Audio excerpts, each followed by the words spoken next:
change of plea. Please, that's what that's all part. I will call to order the regular meeting of the YCOM Executive Board on April 7th at 3:04 p.m. And we will begin with the Pledge of Allegiance, and I'll ask David to lead us. Pledge allegiance to the flag That is the republic stands one nation under God, indivisible, with liberty and justice for all.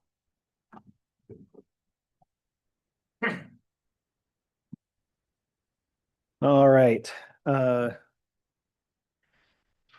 Everyone should have a agenda and a packet. I anticipate there being several items that maybe are going to take a little bit longer than normal to get through today.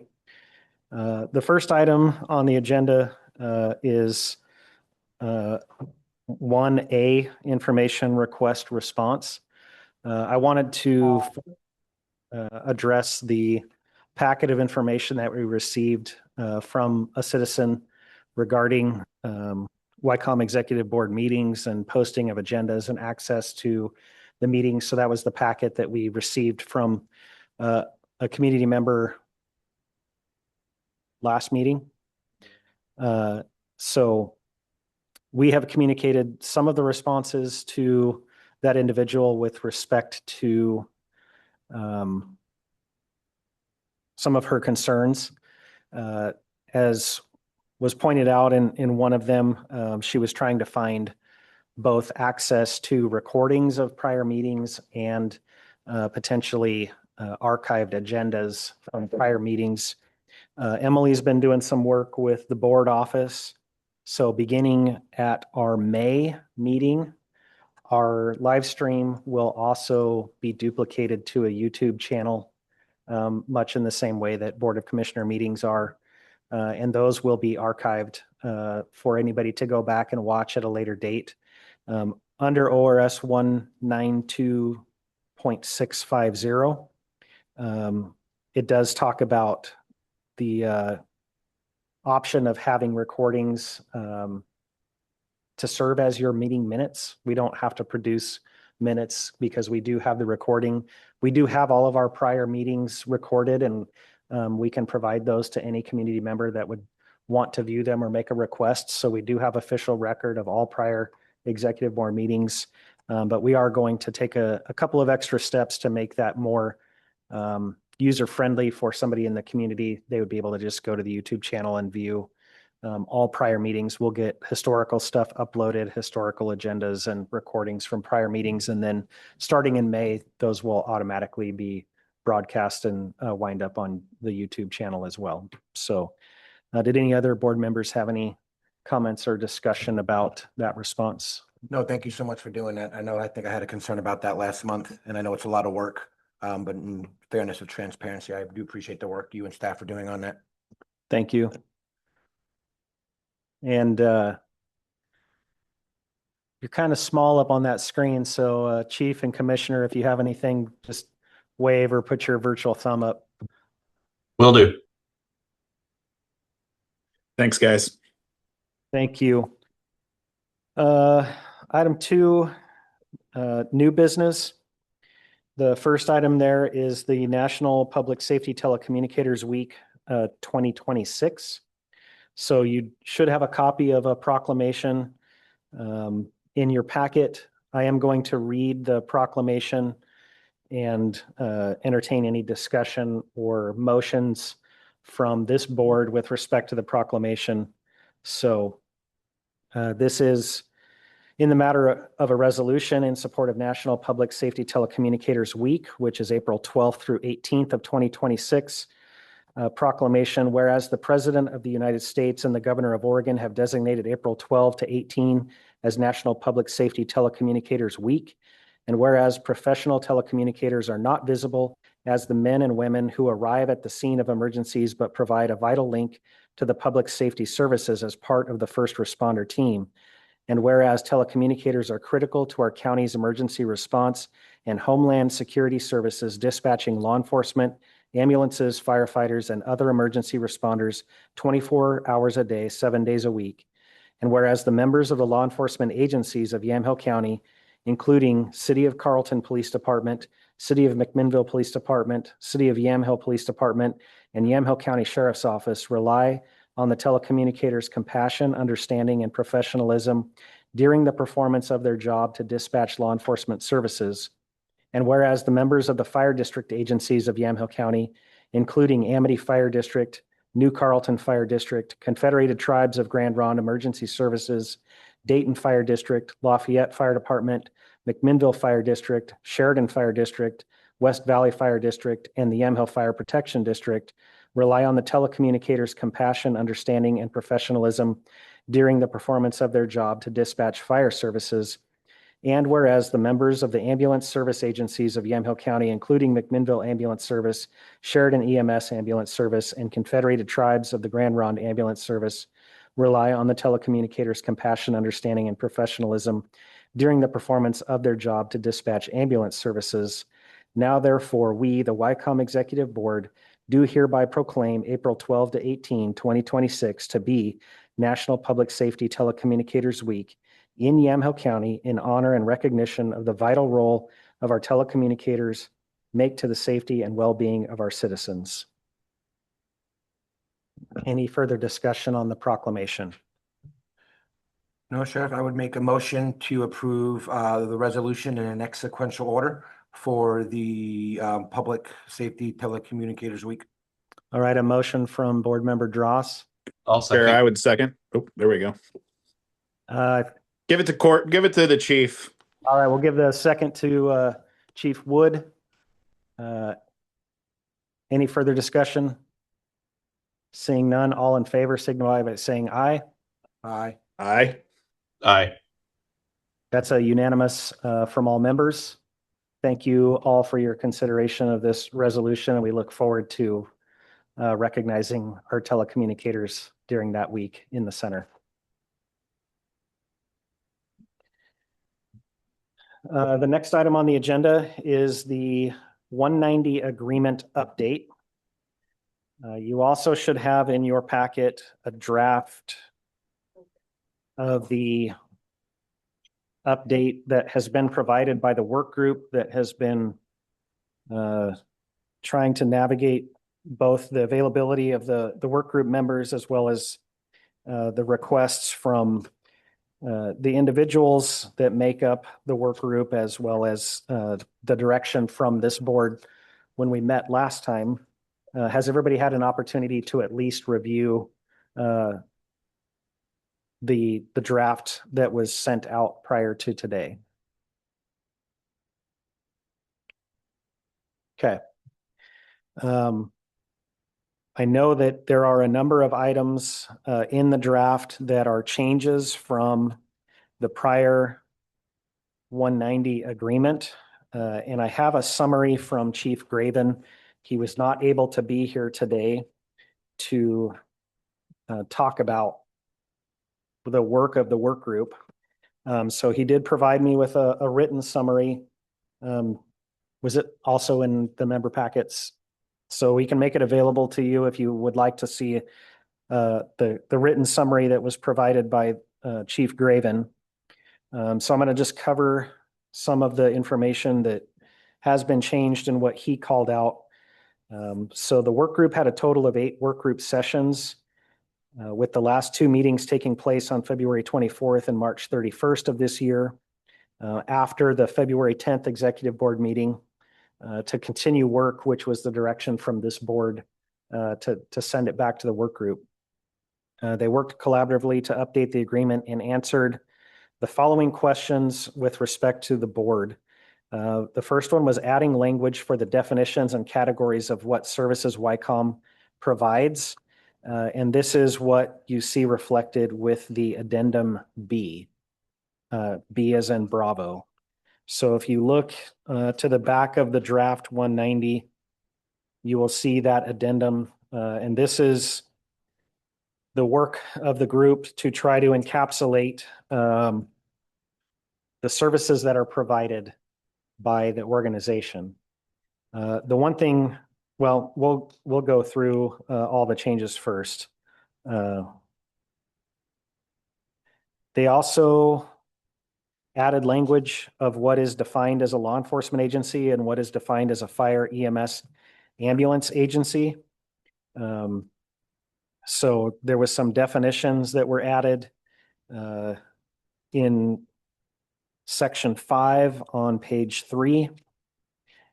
There was some added language for the law enforcement dues as we try to capture the changes that have occurred over the past roughly 5 years or even longer with how dues are calculated, and arrive at the definition of how dues are calculated so that everybody can see how that is.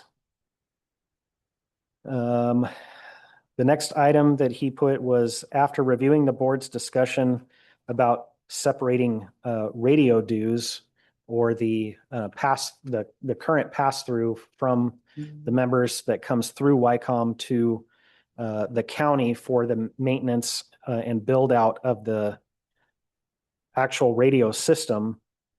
The work group agreed that decision sits with the executive board and the Yamhill County Sheriff's Office. The work group feels the executive board and the sheriff's office should determine the details of any agreement or memorandum of understanding, and once finalized, the plan for setting and collecting those amounts with the shared members. So that'll be a discussion for this board at some point subsequent to this review of this agreement. The next bullet point is, after reviewing the board's conversation regarding the makeup of the 190 agreement with respect to having additional members on the board at the request of one of the larger fire districts with their needs being different from a board member of a smaller district, the work group feels this should be a conversation and decision at the executive board level and not by the work group. So they are giving that back to this board for discussion and decision. There was some added language in that addendum B that they tried to capture, I guess, the long list of definitions and categories of services. There are some wording changes, particularly with those definitions with respect to law enforcement agencies, fire agencies, EMS, some public-private partnership definition, hospital-based ambulance service, nonprofit community-based ambulance service, volunteer or combination ambulance service, independent EMS, private ambulance, and public government-based ambulance. And then there was some discussion and some suggested language about separating the fire and ambulance dues instead of it being combined because you don't have the same representation of ambulance providers that you do of fire districts. And then the law enforcement agencies, and they reaffirmed that law enforcement agencies shall be responsible for 80% of YCOM's total member dues. While the current baseline is derived from a 21 to 22 population and assessed value formula, since then they are adjusted annually by the executive board for each agency to ensure that the 80% funding requirement for YCOM's operational needs and capital purchases are maintained. These adjustments are shared proportionally distributed to law enforcement members according to the established percentage rates, and member percentages will be assessed annually by the YCOM Executive Board. So those are the substantive changes to the agreement as suggested by the work group. I think we probably have a couple of different topics for discussion with respect to their draft of the agreement. But I want to stop there and open up for discussion if anybody has any questions to begin with or discussion topics on their proposal. Yes, I got a few. I guess I'll start with the percentage per law enforcement agency. So they're naming each member I would assume they list each member as if the city of Lafayette were to have their own police department or Amity, et cetera. Correct. With Yamhill County having a split with McMinnville at 41.7 each, is Lafayette's, say like Lafayette, Dayton, Amity, et cetera, are they going to be factored into the Yamhill County charge? The reason why I ask that is because if we're looking at a population or per call thing, wouldn't that 41.7 be overinflated because Yamhill County is representing a lot of these cities already? So my understanding is that the law enforcement dues would remain with the entity. So we have the county itself for the unincorporated and the cities, because at any point, any one of these 5 cities could elect to pursue a different contract for policing service. And they would still necessitate having that arrangement with YCOM for the dispatching for those law enforcement calls. So, looking back in the Wayback Machine, and this is, my understanding, and I'm sure I'm going to need Patty to help clarify. It's always just been that even split between the county and the city as the 2 largest law enforcement service providers. But in the Yamhill County percentage, it is not factoring in those cities. That's why they're listed independently, is because, should any of those cities stand up their own police department or pursue some other option, they would still have to contribute to the organization for the dispatching. So it is not factored in. I know that the director has some stats that show that if it was truly based off of, call volume and population, that the Yamhill County percentage is actually significantly overinflated as represented in this chart, because mention that. we don't have the same population or call volume that the city of McMinnville does for the unincorporated. So appreciate the questions. And I think that is probably just the beginning of this board having to try to analyze, what direction we are going to go in with this 190 agreement. So other questions from board members? I did have you had one more on the agency. So City of Sheridan, obviously City of Sheridan, the population is bigger than Lafayette, but a lot of that population is factored into the FCS residents. How is that fair to Sheridan if they are paying a bigger percentage, yet a good chunk of that percentage is going to people who wouldn't be using this, and the law enforcement issues wouldn't really necessarily be working at FCS? I know I'm not a law enforcement officer, but I just want to be able to swallow what we're about to vote on. And I think it is an interesting consideration, because the city of Sheridan has to make that determination about whether they're going to consider the population of the prison in their city population for a variety of reasons. But I can tell you, as a user of public safety services, even though it is a federal correctional facility, it generates a fair amount of work for the sheriff's office. Okay. We still have to respond to death investigations at the prison. Okay. We respond to contraband situations where people are bringing things in. And when you talk about the amount of time that it takes to do some of those investigations, is actually quite lengthy. So they are a consumer of public safety service as a federal detention facility in the county. I didn't know that. I thought maybe it was all FBI or OSP. So thank you for clarifying that. Yep. Well, I know that the fire departments respond, or ambulance services respond there all the time. For various reasons. So. Any other questions from you? Governance. Do we want to talk that now, or do we want to wait? Let's go through. I see the chief has his hand up, and then we'll talk governance. Because I think David has another discussion point there. Okay. Chief. Could we start with subsection 5 on page 3, where law enforcement agencies are defined per the agreement? The one, I guess maybe 2 elements that I see as potentially missing from this definition are parole and probation and corrections agencies. And those 2 entities are definitely consumers of YCOM services. If you go from page 3 back down to addendum B on page 16, you can see on the bottom third of that page, there's actually 4 specific bullet points of services provided by YCOM in support of parole and probation activities and work. I think by not including them in the definition of a law enforcement agency, we're not prescribing them some of the financial responsibility that the entity has for its consumption of YCOM services.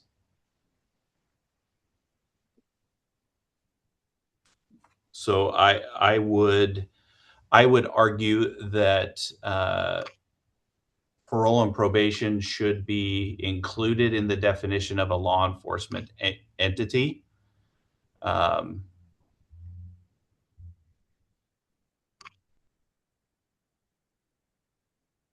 They would fit the definition of law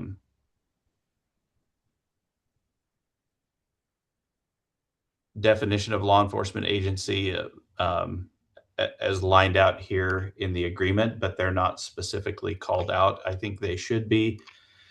I think in a similar fashion that juvenile justice potentially falls under that category as well. I do not know, I'll be honest, the degree to which they consume services from YCOM, but parole and probation certainly does. And we specifically call out what we intend to provide to them under the agreement.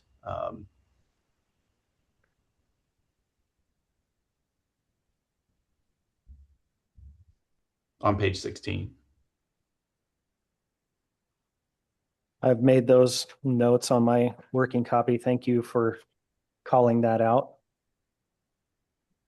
Sheriff, do you have any idea how much parole and probation use the service? Obviously not a percentage wise, but is it a pretty common practice for them to for YCOM to interact with them, or Patty? Maybe that's a better question. I would be very reluctant to put a percentage on it, and I think Patty can maybe answer more, but it is commonplace to hear them on the radio out doing home visits, checking out at addresses, and then also the requesting with assistance on the detainers themselves. So Director, if you have information to answer that. That is correct. If they were to check out at a home residence, then I would have statistics that I could give to you, because we would track them in CAD and clear them when they clear. So we would have that for the adult parole and probation. As far as juvenile parole and probation, we do contact them. It is much less of a frequency, but we do contact them as well for offender contacts or if a juvenile is arrested. And we do provide these after-hours, actually during the day and after-hour services for adult parole and probation for the processing of detainers, calls at home, et cetera. And I'm seeing percentage per law enforcement agency, Yamhill County. Are you counting Yamhill County as only the sheriff's office, or are they under? Is parole, probation, juvenile, is that under Yamhill County just as us being the provider? I appreciate your question, Commissioner. This has been a long-standing conversation throughout my career, and I would tell you that the dues that are indicated for Yamhill County, they do come out of your general budget and general fund, and that is how individual departments believe that they are members of YCOM. But if you look in the membership or in the law enforcement entities that we provide services for, only Yamhill County Sheriff's Office is listed.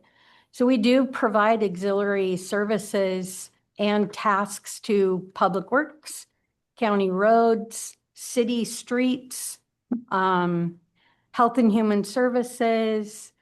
There are a multitude of, and I would add that My participation in conversation at the 190 work group level was seeing other entities that are codified there in that Appendix B as potential associate memberships or contracting for services with YCOM in the future. Did that answer your question? I'm not sure if it did or not. I mean, I do realize that they, Yamhill County Sheriff's Office is based off of Yamhill County Sheriff's Office only. and not, Multitude of departments that use our services. Yes. okay. Thank you. Yeah. Chief Wood, do you have another question?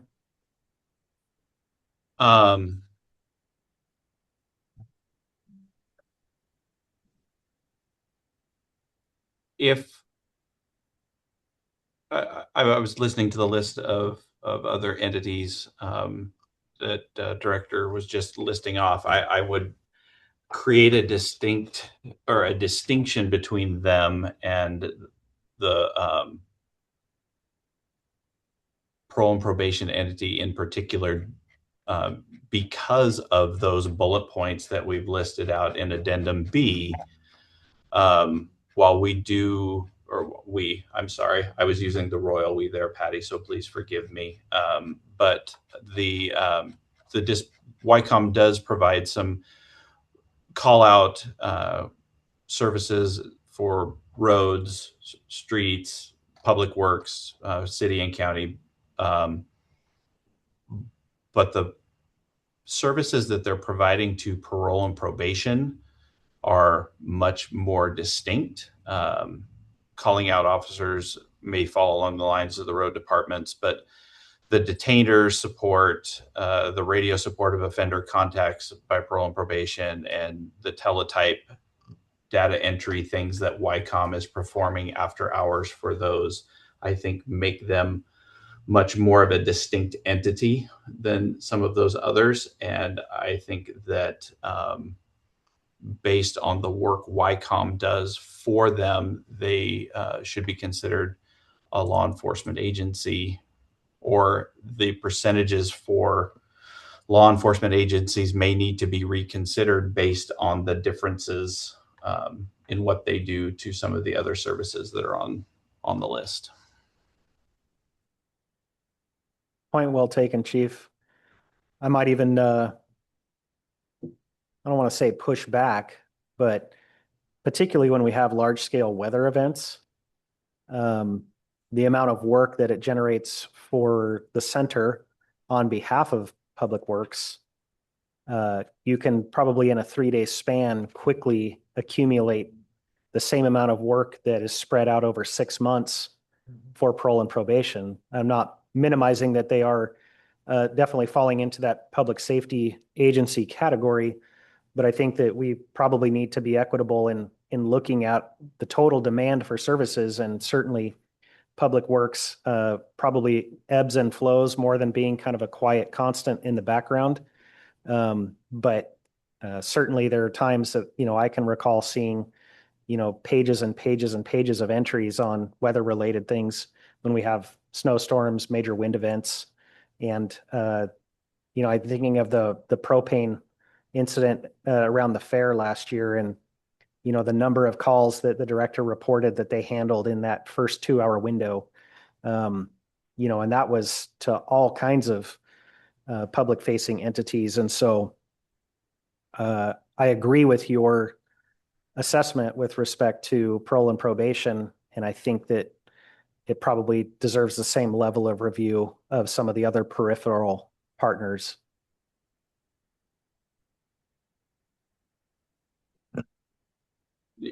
I hear what you're saying, Sheriff, and I don't necessarily disagree with it. I would couch it, I guess, maybe in a similar fashion, but maybe different at the same time fashion is, you're right, the road departments, et cetera, have those incident driven calls and demands of service that are, the one or two offs during the course of a year where the parole and probation service delivery is the constant. It's the day to day. Yeah. David? I don't generally have any more comments on the things that were already discussed. I do agree with the parole probation and the road department being included as some form other than just offshoot of what YCOM does. I would like to say I'm looking at this list of all the stuff that's written down here. I know that the work group didn't come up with all of it. I think our director and her people came up with a good portion of this. So thank you for all the work that went into generating all of these things that we now know that YCOM does. And I said at some point, the discussion about possibility of, adding another board position or whatever. I don't know when you want to have that discussion. Yeah, I mean, I think that Um, certainly that's relevant it was to this. brought to me by a member, and it's the larger of the fire districts here, McMinnville Fire District, and they feel like, they have needs outside of what the smaller fire districts have. And that they, are a larger payer than the rest of us. And that they feel that they should, possibly have a seat on the board or a seat at the table, so to speak. And so I said I would bring that to the board. I'm bringing it to the board for discussion. I don't know if, today's the day we make a decision or we talk about this, but, it's, I can see it going both ways in my mind because I know the reasoning why the board was shrunk to 5 membership, or five positions. You get a board that's too large and nothing gets done because it's just a free for all. By the same token, I get that the bigger players probably deserve a seat at the board, as well. So, Can you walk me through that a little bit of, what more, obviously they're generating more calls, so they pay more, but if fire is being represented, is that any different just because they're bigger? I don't necessarily think it's that much different because they're bigger, but they do have other needs. The one that was listed off to me was possibly what they call AVL dispatching, which, a lot of the smaller districts are not going to utilize. But they also offer, both the ambulance side and the fire side. So, they're covering all of the smaller districts with their ambulance service, which creates a whole, another list of calls for them. Yeah, for sure. I understand them being bigger and paying more and wanting a seat at the table. I certainly understand their rationale behind that, but I only questioned is, what is the why behind it? If fire is represented, how much, what needs to be represented, if you're in a kind of a constant, if you're in communication with them, as that seat, I guess, what more, Brandon is the city person. How much more would they want, right? Well, and Yamhill County and McMinnville have had a spot at the board because of their, ownership of the system itself, and then the size of the entity and the history back when it was all started and all that, which I don't want to go. No, I know that piece. Yeah. But the district felt that when they separated from the city, that they no longer had the amount of representation that they did before. I guess before they had double representation because they were the city of McMinnville's entity and Yeah. they had a board representative. Yeah. Chief, So feel free to correct me if I'm wrong, Chief, but your needs in relationship to services provided by YCOM are quite a bit different than the needs that are provided to MFD. Is there not a significant difference in the service needs between the rural fire protection entities and MFD, just based on the differences in their operation? I'm thinking of some of their dispatching, like their AVL dispatching, station alerting, just the sheer amount of radio traffic that they're involved in on a day-to-day basis. I know they have different tone out, and I apologize if I get some of the terminology wrong. I've never been or have never aspired to be a fireman, but There's some jokes there. Do they not have significantly different needs or enhanced needs as compared to some of the rural fire districts? Yeah, I think that's, Chief, that's kind of what I'm trying to get at is what are the differences in needs between the two sizes? Well, and again, all the districts have the need for the communication. I mean, no matter where they are, what they're doing, the communication between all the entities is very important to get the job done at the end of the day. McMinnville is the bigger entity. They have multiple stations. So yes, they do have some other needs that not every other district has. But I can't say that that is, you know, the only reason to allow such a thing as add another board position. That's why we're having this discussion. So, I mean, I may not be able to answer all your questions here because again, Sure. You're not the representative. Yeah. some of the are not what we utilize as a smaller district. Mm-hmm. And I'm supportive of them having a board seat. I just want to make sure I'm understanding the why. And we're, you know, we have the discussion behind it. You know, and that we're not kind of going down this road of, well, our roads department has, you know, needs, or our parole off, you know, has needs. So maybe we need to have, you know, the county needs to have another seat if we're going to start picking up, you know, pieces of that. So and which I don't want to do. That complicates things, and larger boards create issues. So I just am asking those questions from that lens of the, you know, almost devil's advocate of get me to the why. Well, and I do agree with that, you know, we do need to have, you know, have some valid reasoning. The board is structured this way for a reason that, you know, going to 6 members, you're an even board. So now you have the tie possibilities and all that. And, you know, you open that up, you do one, and then there will be others that come calling, in my mind. I mean, Right. I'm only here to represent the fire district. So, but yes, I think you're right. If you start down that path, there could be others that come behind wanting the same treatment. It was explained to me one time that our bylaws are essentially our constitution, right? And we want to be very careful when we're changing our constitution. And so I do think it's important to ask these questions. And yeah, and I understand. From what I understood, having a conversation with them, is that they felt like they were paying a larger portion of the dues. And I think, and I don't know if maybe this new I-90 helps alleviate some of that pressure on them. I have not doing the math, but what was it, 60% or so of 20%? I don't know if that brings their budget down some, or if it is a little bit more equitable now. Yeah, I'm not familiar with their budget, so I'm not really sure where we've come from to where we are. But yes, percent of 20 is what, 12? I mean, roughly.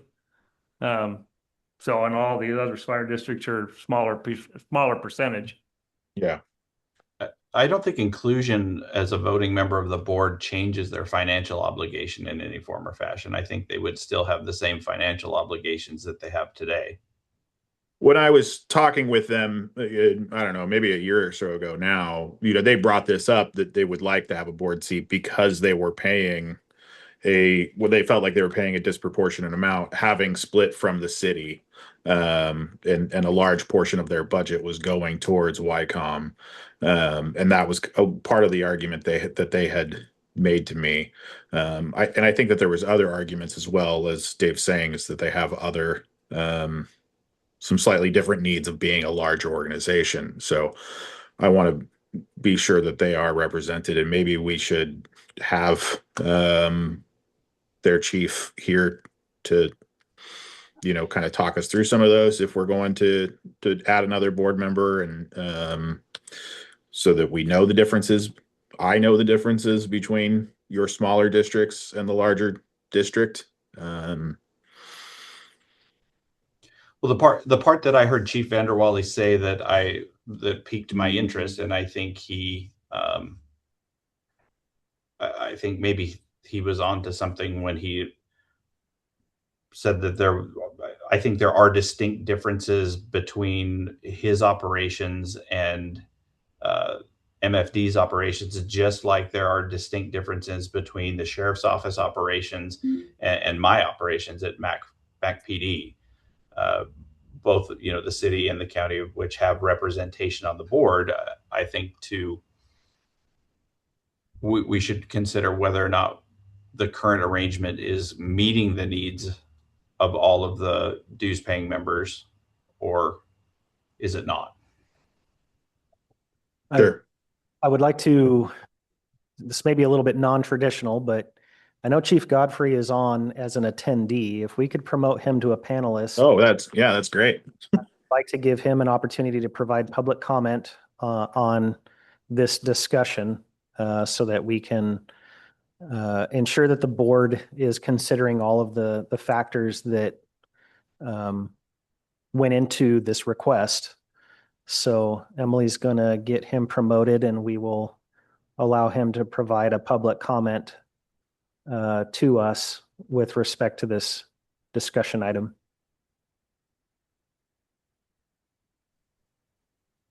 Thank you, Sheriff. Can you hear me? Yes, sir. First, thank you, Mr. Vanderwally, Member Vanderwally, for bringing this up. Commissioner, I appreciate your comments. I do want to correct a couple statements. We are not disputing in any way, shape, or form our payment to YCOM and our commitment to YCOM. That is right. not, and nor has it never been said, nor are we asking for that to change. When we were part of the city of McMinnville, we had, as the largest fire department, Mr. Vanderwally at the time did not represent us. Actually, the city of McMinnville represented us because we were a department. Much like the city of Lafayette Fire Department is not represented by Mr. Vanderwally, it would be represented by Brandon. So that's kind of the difference. Once we came out then, as the largest payer, the historical reason why the sheriff's office and the city of McMinnville, as well as Yamhill County, quite frankly, were given permanent positions is due to the size.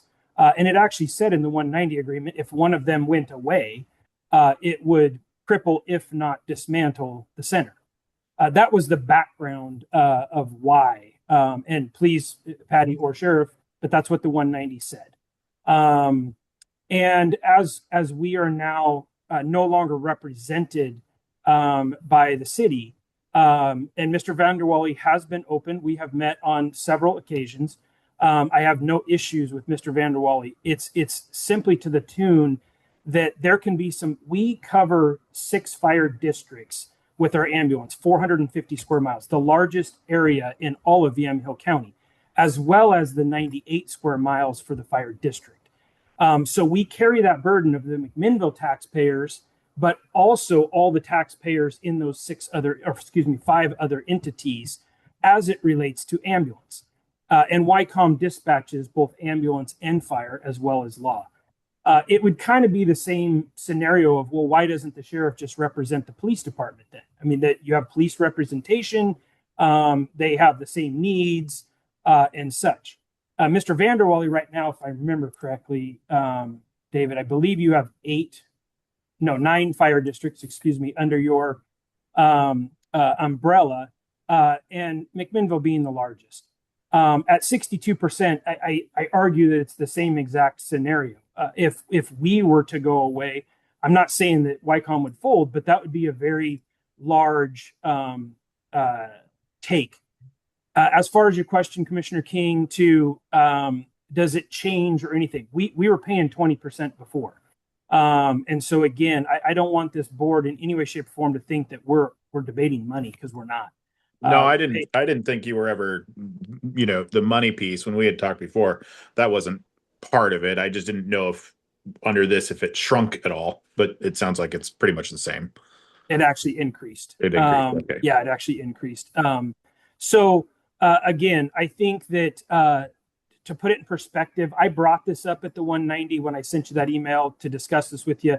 I had brought this up at the 190 at the time, the committee that is, at the time, they didn't feel that was the time and place to discuss it, which I respected. I did do research of the the 5 centers around us. And it is very common, if not almost completely common, that all users have a vote, both small and large. Actually, if you go to Tualatin Valley, they argue they have the same exact vote as the smallest fire district at WACA. So that was the discussion point that I brought up. And that brings the fair representation for all. It's not that I will have a position on the board to where I outvote everybody, because that's not true. Sure. But I do have a voice for the needs. And the needs for the McMinnville Fire District are significantly different than all the other fire districts in Yamhill County, just sheerly by size, both ambulance at 450 square miles and fire district, and then the call volume at just under 10,000 calls a year. So again, as I stated in my letter to Mr. Vanderwally, the purpose and the reason behind that is so that we have a voice, not it's a single vote, but a voice at the table of the needs of the largest fire district. I think to use, and this isn't my place, this is just public comment actually, so I won't say what I was going to say, but one of the things is it could open Pandora's box. But again, I think if you utilize the same reasoning behind why the county and the city have a seat, it makes sense from that perspective. So I'll stop there, and I do appreciate the opportunity.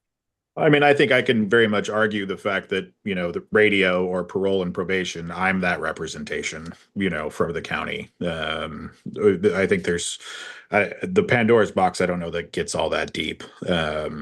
And Sheriff, I don't know if we need a motion to change right now, and I'd be prepared to do that if. Well, it falls to the remainder of this 190 agreement. That's where the representation is spelled out. We have several different topics within the 190 that we have previously discussed, and I think still need to discuss. And so the makeup of the board is part of the 190. And I think that when we come to a motion for the 190 agreement in its entirety, that is where we would address the makeup of the executive board as well. Chief, thank you for being here and listening in and giving that explanation. It was helpful for me. Thank you for the opportunity to all on the board. Thank you, Chief. Brandon, I think you've got some notes for some comment. Yes, I do. One thing I did notice, if we can go back to on page 17, the last bullet point, phone companies. I think maybe we should change that to telecommunication companies. There are a lot of companies like Ziply in the area who don't do phone service. And I think it may be a nomenclature type of item, but if we just maybe change that from phone companies to telecom, that would be more broad. Just in terms of, backing us into a wall if something happens with Ziply, or Comcast is moving away from phone. Comcast is doing TV and that. So I think that may be a good item. One thing that, the first thing I want to discuss when it comes to membership, I know a lot of the concerns I've had, especially over the past 3 years, approving or being a part of the budget processes, swallowing pretty big increases to the rates, which I feel a lot of times administratively could put a lot of city managers and city staffers either against their prerogative of their governing bodies. It puts them in charge of creating a bigger creating something that can sometimes blur lines in their capacity as administrator versus an elected official. And I do feel that the smaller city representatives probably should be, in general, I think anybody should be elected on this board. I know that may not be the appetite of everybody, but I feel with the yearly discussions on fee increases and what it's kind of done, it puts me in a situation where I felt very uncomfortable the past 3 years with the rate increases, especially in my role as a city manager. So I really think we should really look at more of an elected body. And I know currently right now we have myself, we have Chief, where we are paid staffers. And I feel sometimes we're going against maybe the directive of our boards or even our leadership when it comes to approving these fee increases. But I also in discussion right now with the size of and complex and scale of who we represent. Chief Godfrey does make some excellent points. I'm looking at if we want to look at cities that aren't being represented by another entity, technically, Lafayette Fire Department, which technically I run, but all of those operations are being delegated to New Carlton. And then the city of Yamhill and the city of Carlton, they have their own police departments. Every other law enforcement agency or fire department is being run has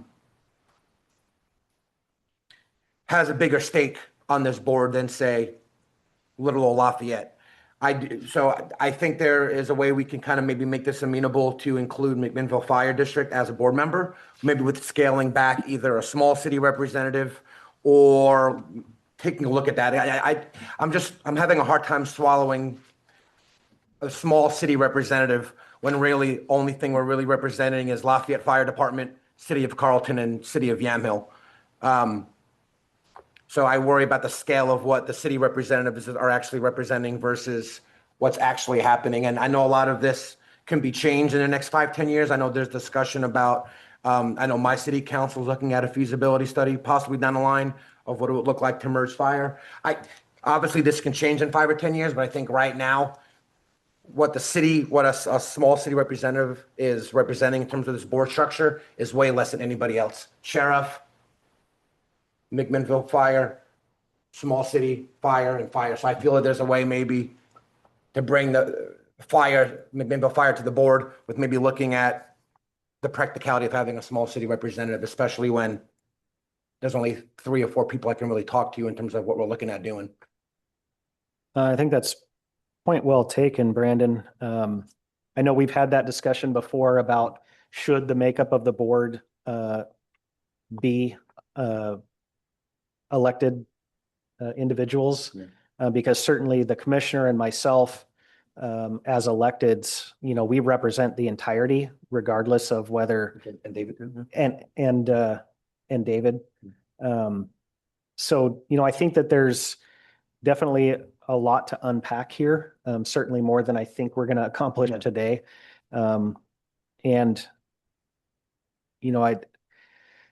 That's a challenging position because much like your hesitations about voting for rate increases that are getting passed along to the organization that you represent, much in the same way, we're going to be asking board members currently sitting on this board to potentially look at changing the makeup of the board to either, encapsulate that anybody that sits on the board must be serving in an elected position, or they potentially, your point about the small cities representative and who are they actually representing here versus an entity like the McMinnville Fire District, who as a whole is serving a much larger population base and certainly has a much more significant call volume.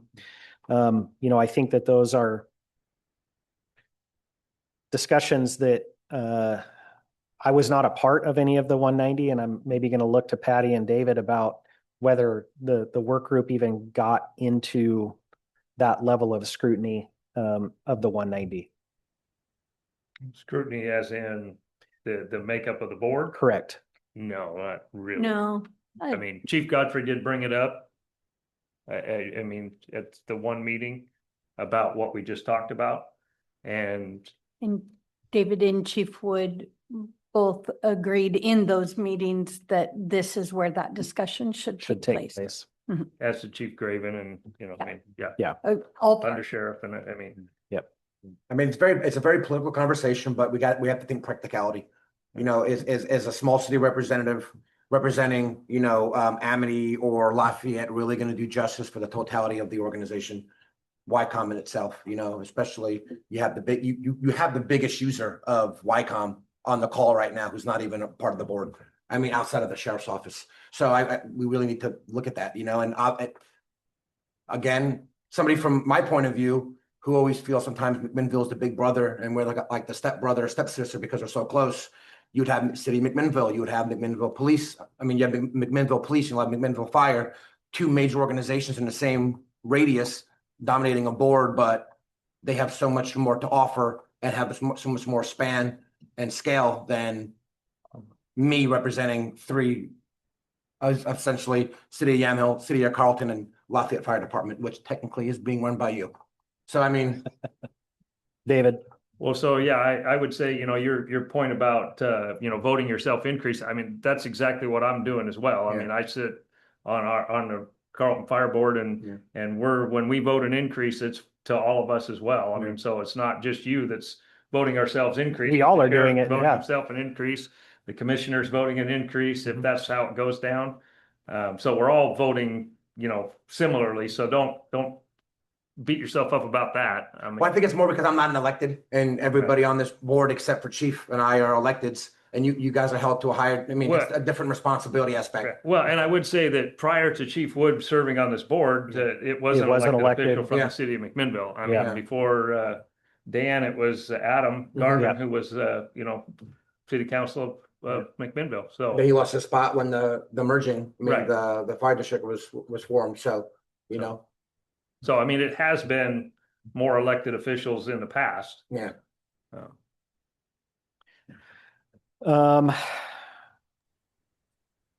Any other discussion topics on the 190 draft that we have now?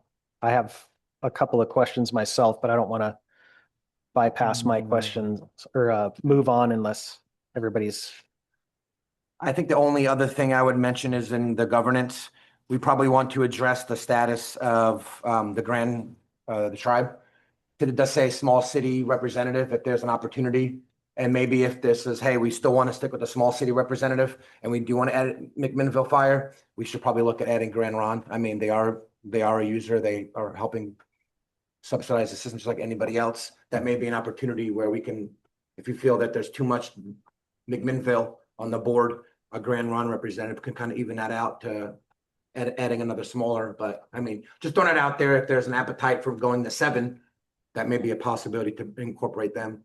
Well, and from the fire side of stuff, I mean, I've talked to the chief out there. I mean, he's more than happy with me representing them on that level. I don't know about their police situation out there. They utilize a different dispatch center for law enforcement. Okay, I wasn't aware. Mr. Chair, if I could. Yes. I do have one item that I would ask the board members to take away and consider. And that's that I am uncomfortable with addendum B as it sits in our document. And going back to Commissioner King's conversation piece that this is our Constitution, I was asked to provide a list of all of the extraneous work that we do that we have acquired over the years. And I did so in a good faith effort to say, these are things that have morphed out of YCOM, but we're going to have some very serious conversations next month where I'm going to say, this is what it costs to fund the center and keep all of the services that we have. And these are extras and add-ons. And my concern is that our Constitution, we walk away from this process and our Constitution solidifies that we do all of these from here to there. And the majority of these that are listed out today don't have a dollar amount addressed to them, but they certainly are a cost to our center. And when I provided the list for conversation piece, it was more for where might there be potentials for contracts with services, the smaller amounts, or do we have anyone in here that may fit that the board might want to entertain as, hello, we provide services for you. Would you like to be an associate member? So as a package, as a whole, I am uncomfortable with memorializing that this is what we do. And I would certainly want the ability moving forward for this board to decide whether or not we can afford to and want to provide these services in the future. And I recognize that it's an addendum and the addendum can be changed, but I'm not comfortable with it as it is. Thank you. Can I ask a question? Yes. So Patty, I know, so for a personal, well, not personal, so for a recent development, my public works manager was recently given a license to YCOM and he's listed here. I know we pay a license. Does PGE or Mac Water and Light, do they pay a license fee or a user fee to be, because like you say city on call, well, we're a city who provides utilities. So does Mac Water and Light. And maybe that's what you're getting to, maybe using this as a revenue stream to partner with these formally to help subsidize the cost going to the rest of the users. There are certainly those potentials in here. But in contrast, I would see notifying ODOT, PGE, Mac Water and Light as a service I'm providing to our members. Okay. I wouldn't suggest that we entertain that YCOM doesn't make that call. I certainly would like to see how we can make those more efficiently. But I think that's a core service that we provide to police, fire, and EMS to notify utilities so that they can be relieved on scene. But yes, there are places in here. So for instance, the city of Carlton, instead of having a phone tree, after hours, I have water bubbling up in my lawn. If I call the city of Carlton, I'm directed to call YCOM. YCOM then maintains a list. We get an email from the city of Carlton that says, this is who's on call.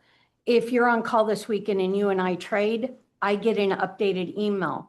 Patty and Brandon have traded, so here's who you need to call. So I look at that as a possibility for, do we want to be the city of Carlton's phone tree for public works?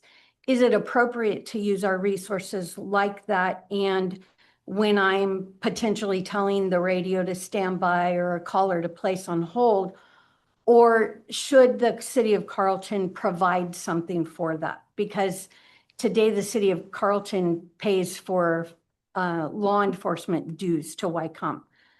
Does that make sense? So if I call the city of Carlton as a citizen, should it say press 4 for the on-call or leave a message, or should that be something in their lap? Because I don't do that for the city of Yamhill. Yeah. I don't maintain a call out list for them. So like with Lafayette Public Works, we have the same on-call phone number. If residents will call or YCOM will call. Wouldn't that be more efficient? I mean, I don't want to get into operations because that's not our goal here on this board, but wouldn't it be easier to say, okay, well, this is what Lafayette does. This is what Sheridan does. We're reaching out to an on-call it's the same number regardless. That seems a little burdensome that every week you have to get a on-call rotation list. That's something that I feel may be, if you want to do this, cool. We're going to have to charge you a little bit because that's not part of normal operations. I don't know. And that's the vein that I participate in the discussion. Exactly. Yeah. Give us an on-call number right? So, but I really feel like the organization should retain the ability to look at one-offs and case by case and not solidify that next year's budget is going to provide for all of this. Right. Because last year we cut 4 positions to balance our budget. And I certainly could utilize a person to make some of these extra calls, or someone else might need to provide that for themselves. Well, that was Thank you. same comment I was going to make is, it certainly seems like it would be much more efficient to just have a phone that whoever's on call carries with them. And it's the same phone number that the citizen calls to report a utilities issue in the city versus having to call YCOM, who then refers to the on-call sheet, who then has to place a call to that person to tell that person to call back the caller. You can eliminate like 4 steps. Information gets missed in those phone calls. Yeah. Yeah. Yep. Yeah. And same thing, some of the bullet points on here, I look at the only reference point I have is how we conduct operations within the sheriff's office. So I'm looking at the very first one about having a dedicated dispatcher for large events. Well, that is something that we are putting on paper here, and sometimes we do and sometimes we don't. And that's totally dependent on the staffing of the organization and what else is going on at that particular point in time. Forwarding phones when, an agency closes for the day because of weather or a staff meeting, we don't forward our phones to YCOM. We have a voicemail system in the county and people can leave a message. And if they need something urgently, they should be calling to have somebody dispatched directly anyway, versus how do I get a copy of a police report?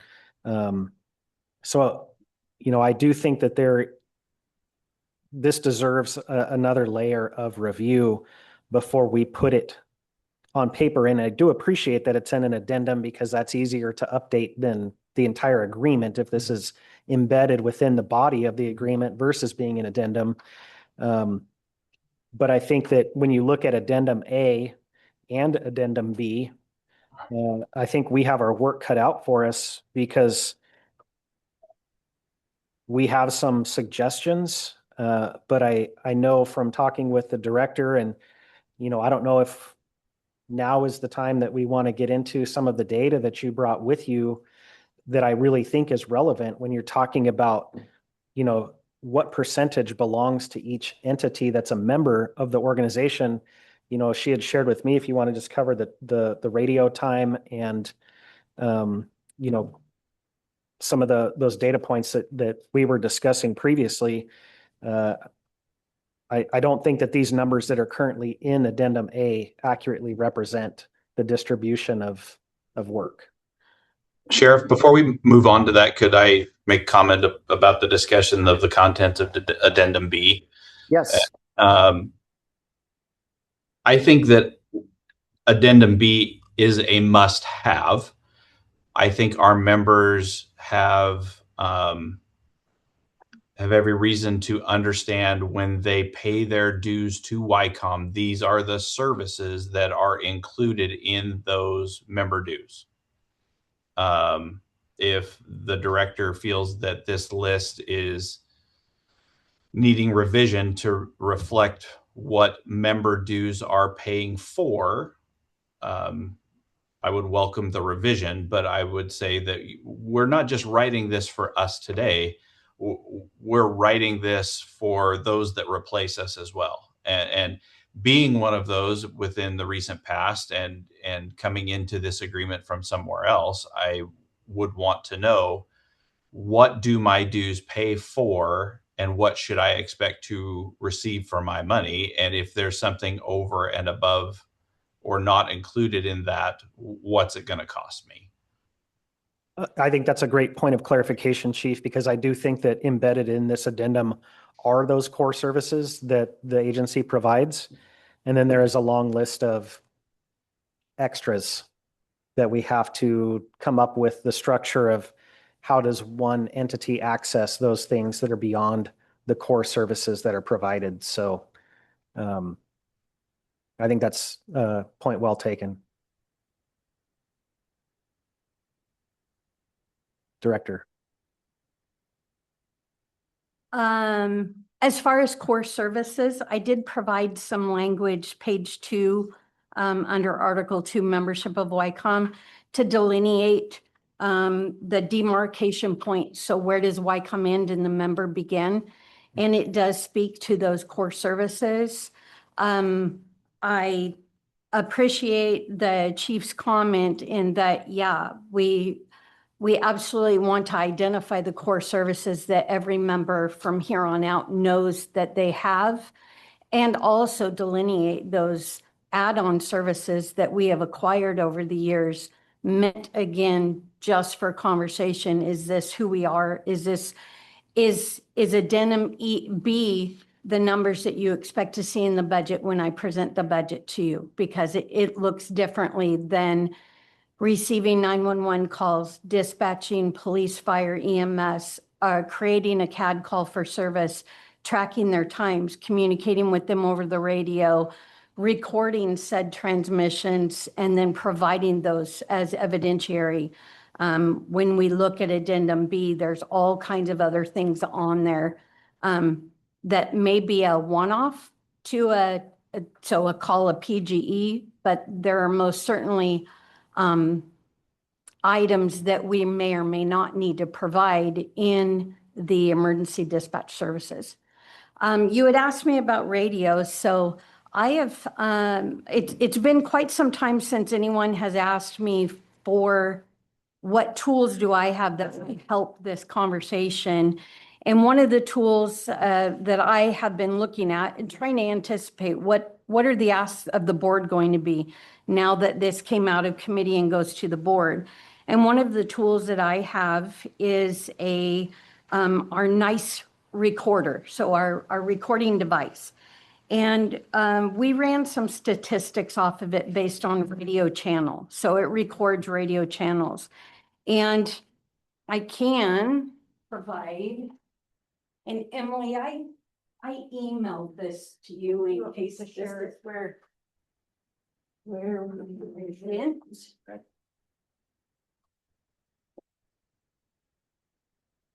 You want me to share this? Yes, please.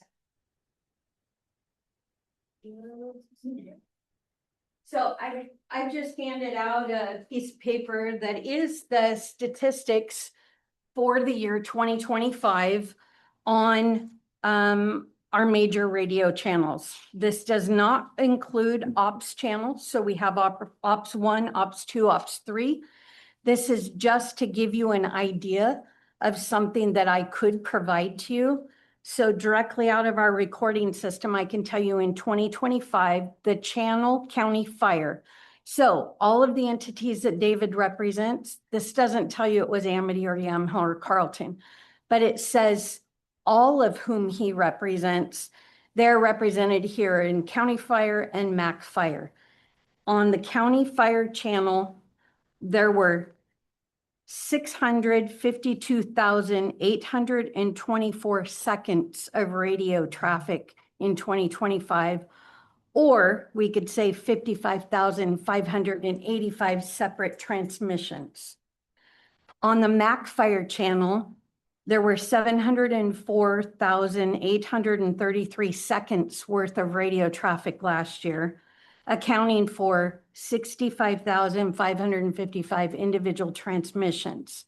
If you switch over to page 2, those two channels combined for 1,357,657 seconds of radio traffic. It's about 3,400 and some hours, and accounted for 121,140 individual transmissions to the fire group. In contrast, I'm going to stay on page 2. For solely law enforcement, the McMinnville PD channel had 2,466,314 seconds worth of radio traffic recorded last year, counting for 189,642 individual transmissions. County law, 2.635 million seconds, 181,126 transmissions. The combined law total for law entities on those two channels, 5,101,319 seconds of radio traffic, accounting for 370,768 individual transmissions. This is just a metric that I could provide to you. 74.90% of the radio traffic for these two pages is represented by law enforcement entities. Again, I cannot break down for you Carlton PD, Yamhill PD, Yamhill County Sheriff's Office, if Oregon State Police jumped on the radio, if Newburgh Police, Washington County, this is every single one of them per channel. On page 1 at the very bottom, I skipped past it. This would give you an idea of what you might see with Ops 1, Ops 2, and Ops 3. Ops 3 is primarily utilized by Public Works, but it can also be utilized by law enforcement for different operations that they have.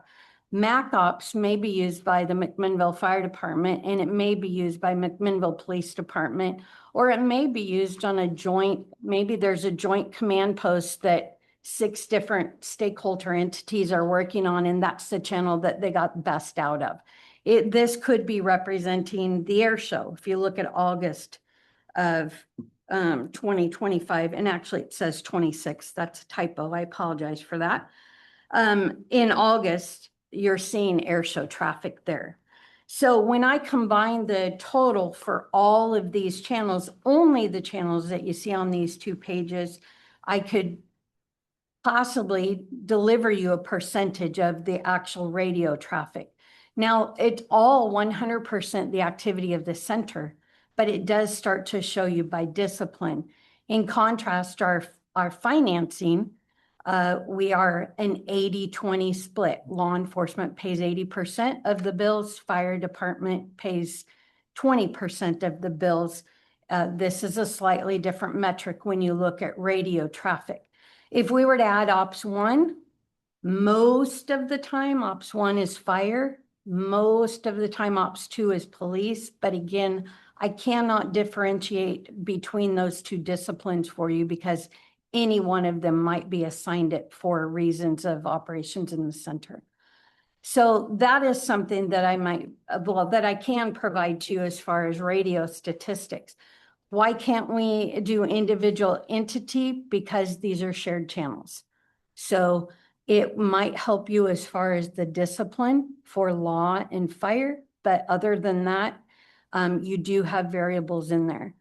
One of the other things that I worked on for quite a bit of time late fall with the Undersheriff Bowdle was the work group had not gotten to a place to speak about law enforcement dues, and they were busy trying to capture why are the dues percentages the way they are today. And today the language in addendum A was provided by the undersheriff, and that was he said, I'll take a stab at how we got here, and here's what the dues are.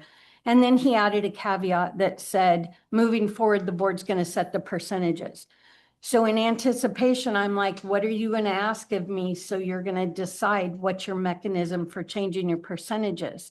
So I don't have access to the assessor's database, and I did not make a request of Yamhill County's assessor. And I do find a worry if we go back to a three type of, let's say a three context tax assessed value population and calls for service on the fire side, because I believe we would have a hard time with the taxation or the tax values of Grand Ronde Confederated Tribes. So anyway, I went, what could I do potentially? And he and I worked to see if you ever came back to me and asked me, could I do a 2 criteria formula for law enforcement dues or fire dues based on population and calls for service? And we proved that we are able to do that. We took the calls for service, came up with individual percentages based on each YCOM's member, and we went to the population estimates of 2024 by Portland State, their April 15th, 2025 published tables, and got a blended population calls for service per, we did it on the law enforcement side, and I came up with updated percentages for law enforcement dues. So, and I went back, we proved it on a 3-year rolling average, 22, 23, and 20, I'm sorry. We used 23, 24, and 25 data to get a 3-year total. So those are things that we do currently have the tools that we might be able to provide to you.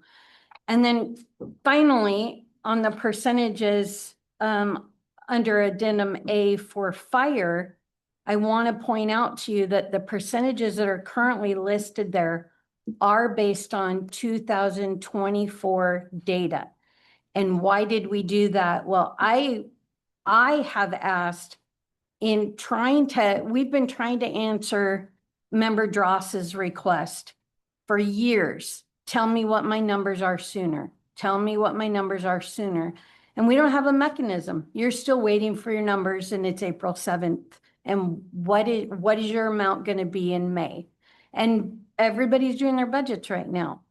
So I suggested if we do it based on the even year, the 2024 is what those calls for service. If you're going to stay with calls for service, then let's do the 2024 calls for service, and those are going to dictate the percentages you're going to use for 2026. And that way, as soon as we run statistics at the beginning of 2025, you already know if your percentage is changing next year. You don't know the amount, but you could say, okay, if YCOM is going to add 100,000 to fire dues or 10,000 to fire dues or whatever, or based on the same numbers and there's no increase at all, I know my amount's going to go up or down based on my call volume and based on my population from that even year. And then in contrast, the idea would be run the dues or run the percentages. If you're doing call-based data, I would recommend doing it in 2025 for 2027, because as soon as they're reported out in 26, your entity already has the writing on the wall is what your percentages were based on. Are you always going to be a couple years behind? Sure, it's going to be based off the last even and the last odd. But those are things that I've been working on. In addition to that, there's been talk about the percentages with fire changing, and I want to address that over the course of the 190 work group. And that is simply because not knowing what do you want contained in this report. So our old 190 says, I'm not going to be charged for a move up. When I go to assist David, I'm not charged for a call for service. He is charged for a call for service. And so there's actually, in that report that has the percentage, there's actually two different math computations that are done. One is each of our calls for service, and the other computation is a report that I was able to create that says move ups by requester. So Patty asked for the move up. So how many of those did Patty ask for? Well, Amity Fire had 550 calls for service in 2024. And they asked for 5 move-ups. So their calls became 555. So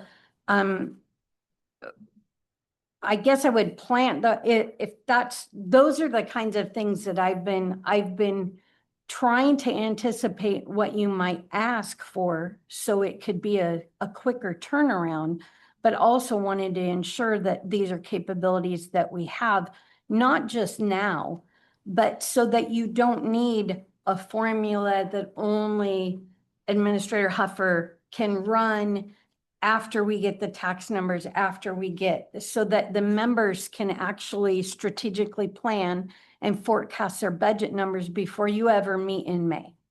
So I do have those other two as well. And again, though, these are not my proposals. These are showing you examples of what we're capable of doing. And I've tried to leave this a pure, you haven't asked me my opinion. And I often said that in the 190. You haven't asked me my opinion. So when asked my opinion, I gave my opinion, but I'm just wanting to show you what you have available to you in just making these decisions moving forward. While she walks those around, Chief Wood, you've had your hand up for a while. Well, for the benefit of those of us who are online, is it possible for email copies of what she's been handing out to be delivered to us via email? I've been looking at the same section of a Excel spreadsheet here for quite a while, and it would just be nice to be able to have a copy of the documents that she's handing out, since I don't see them in the packet. Yep, they're coming to you. The other question is, and maybe this will be answered when I receive it, but can you give us a breakdown of what is included?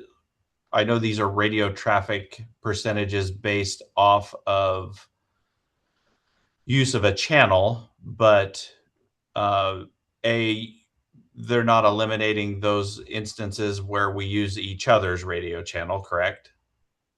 This is just radio channel activity.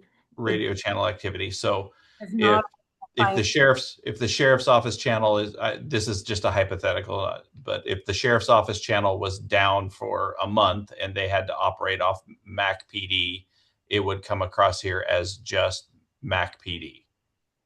Yes, that's the channel, not the agency. Okay. So there's no breakdown of what gets included. It's just any radio talking on that frequency during that time period in particular. That is correct. Thank you.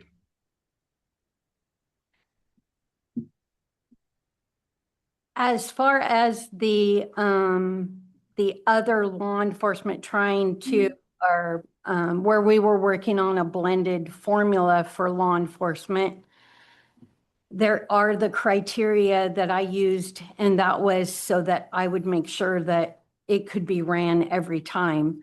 Down on the right-hand side of the page below the chart says it's not a test call disposition. It's not the problem code, so call type equipment code 7 test.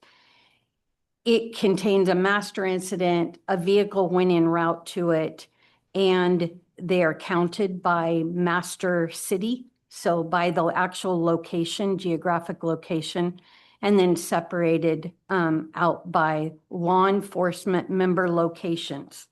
And again, law enforcement members are different than law enforcement entities. I dispatch for 4 law enforcement agencies, but this is a complete list of the law enforcement members. So I was like, it does you no good for me to run you statistics for Yamhill, Carlton, McMinnville, and the sheriff's office, and then try to figure out how to bill Sheridan. So this has broken down law enforcement calls in the city limits of Sheridan. So just to clarify that, as an example, when there's a call in the city of Carlton and Carlton PD does not have anybody on duty and the sheriff's office responds to that call for service is being billed to the city of Carlton as a law member, not to the county, because the sheriff's office, it's based off the patch of dirt, not by the uniform that showed up. That is the capability I'm demonstrating to you, yes. Thank you. And again, it's important to me that you know, these are capabilities I'm showing you that we have. This is not my proposal. This is information.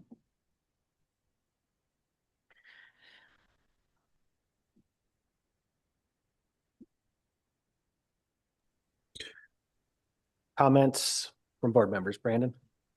I think there's a lot to swallow here. That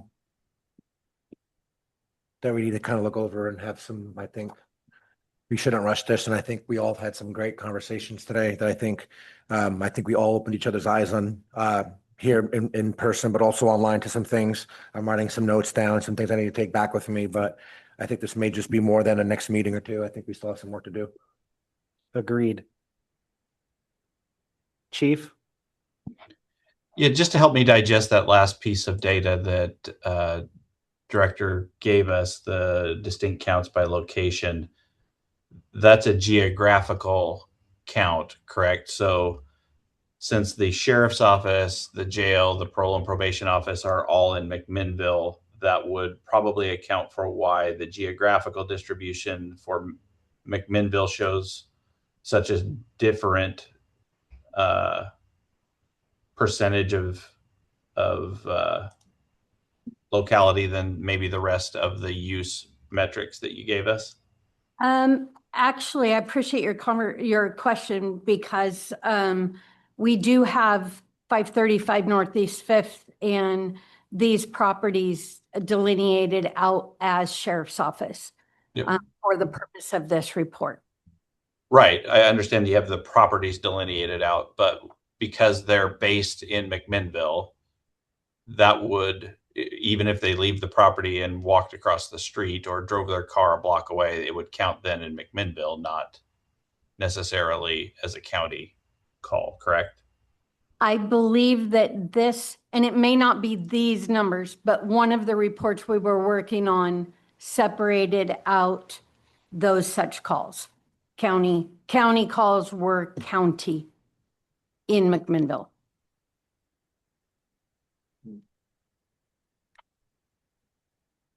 Maybe to another of the points of the chief's question, certainly these numbers would not represent any activity by parole and probation because we have not been considering parole and probation as an entity to be a member of the organization. So there is no separation.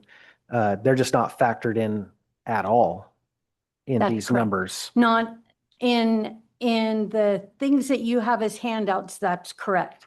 We would, now I do have them in CAD as an agency. That's a loose term, but in CAD, so it's Health and Human Services. And I could tell you how many times, regardless of dirt, so that would be a different statistic you're looking at. I could tell you the metric of how many times.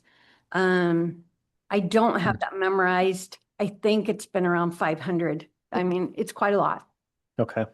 Chief can continue on. Sorry, I cut in there.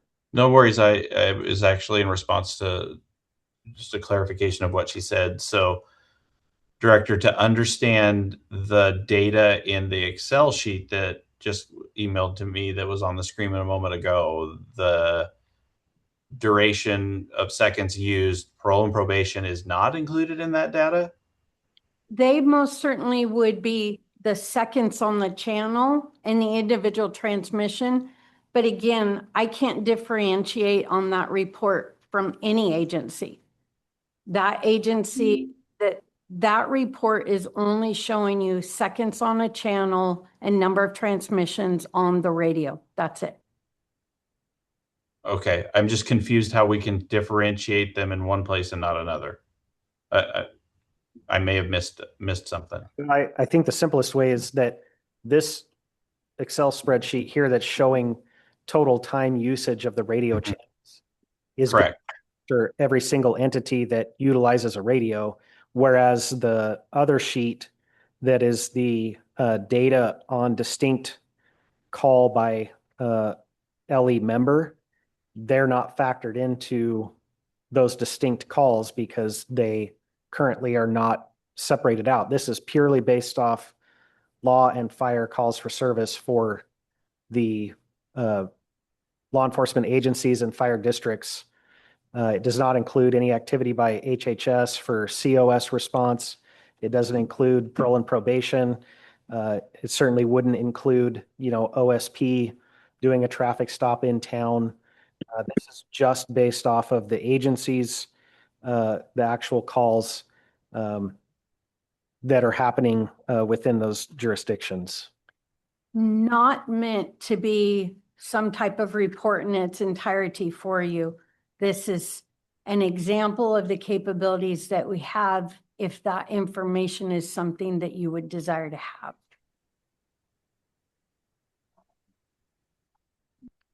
Other discussion, Commissioner David? Well, I think it's great information.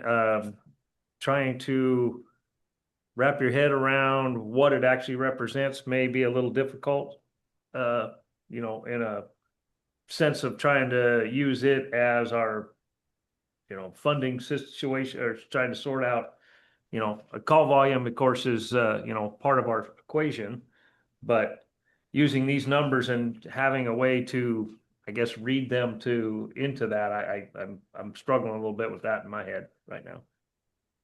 Okay. Commissioner? Just to clarify, the sheet that we're looking at on the screen right now, it has Yamhill County as population 25,000, but and the kind of to piggyback on the chief's question, are we adding the counties, the sheriff's office, contracted cities into, like, is that maybe that would help understand a little bit why we are lower than McMinnville? That 25,106 population is unincorporated.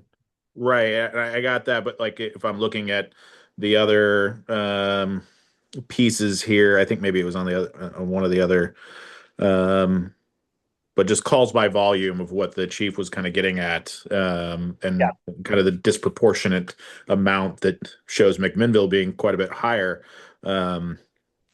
of being the sheriff's office. Or maybe I missed this piece, but like Lafayette is a contracted city. are we adding those to the county, or is that under Lafayette? Like, Or Lafayette, okay, because Lafayette could choose to start their own police department. They could contract with a got different it. city. And that's why it stays with that city. The city of Lafayette is paying a due to YCOM for law enforcement services. That's why it's not Right. all captured in the sheriff's office. The numbers Okay. in the county are just the unincorporated parts of the county, which is, why the city of McMinnville is higher. There's more people in town than there are in unincorporated county. Perfect. It's when I Thanks for the clarification there. Yeah. Yeah. When I added Amity, Dayton, Lafayette, Sheridan, Willamina, and Yamhill County unincorporated together, that equated for 45.57% of all the total. I'm sorry, Director, could you repeat that again? Yes, and again, this is an example of what we might provide. When I add the Amity 3.8%, adding Dayton 2.33%, adding Lafayette 6.17, adding Sheridan 7.25, adding Willamina 3.28, adding Yamhill 2.91. Oh, I added Yamhill in there. And Yamhill County unincorporated 2055, it came to 45.57, but I would need to take out Yamhill. That's in my own, because Yamhill has a police department. So 45.57, yeah, it was 45.57. You need to remove 2.91. 42.66.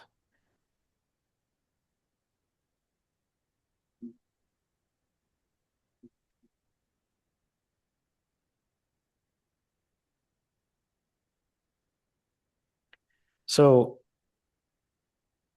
I agree with Brandon that there's a lot to digest here, and I think that we have our work cut out for us. I appreciate the examples that have been provided of ways to calculate dues, because it needs to be something that can be recreated year after year, that is easily explainable, that people can understand how we arrive at those numbers. And I think the director mentioned it a few moments ago, and since we are here now in front of this board, what is your opinion on this process? If you were to give us something to chew on as we ponder how to create this 190 agreement to encapsulate the core functions of the center, and how we explain to everybody that we represent how we arrive at the numbers, what is the one takeaway that you would want this board to have as we consider all of the various data points that could be considered? Sheriff, can I expand on that a little bit? Certainly. I would actually love it in an email as well. Please go ahead and give us your, right now, but just so that I can kind of chew on all of this. This is a lot to kind of take in an hour and 40 minutes. So I want to make sure that I am really giving your opinion the attention that it deserves, because you're in this day to day. I'm in this a couple times a month. So Wow. Thank you. Thank you both.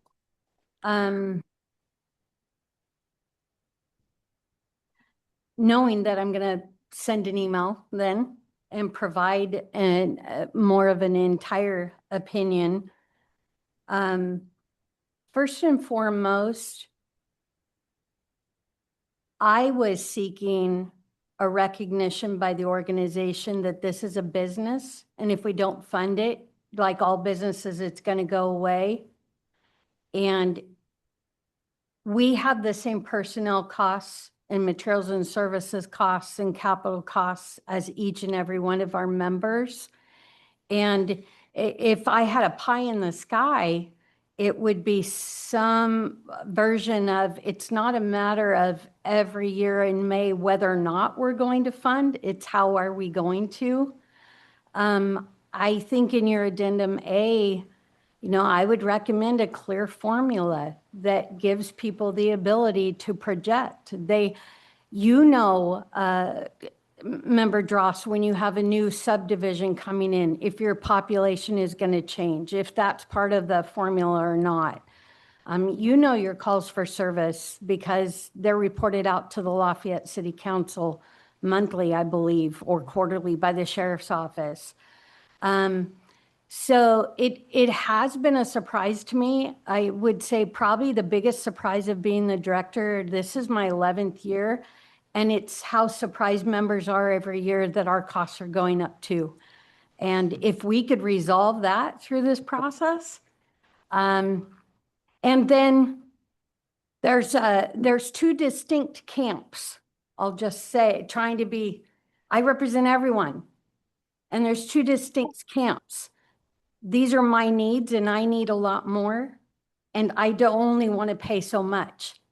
And if this adjusted agreement gets those a little closer, that there's value in the goods and services that you are provided by our organization, and there is a payment attached to that, that would be helpful. I think and I'll leave it at that. Thank you. I guess thank you for asking. What do I think? So we're still on, go ahead, Brandon. In interest of time, and I look forward to Patty's updates. I was wondering, since we still have a couple things to cover, if when Patty was sending out the email regarding those numbers, if maybe she could just put the director's update in that for us, so we're not staying here past 5. But I mean, that's up to you. I'm just making a. I think we're going to move on here pretty quickly, but I think the director will be conscientious of time and hit the highlights, and anything cool. further we can receive in an email update. Any further discussion on the 190 on this agenda item, the 190 agreement update, section 2B?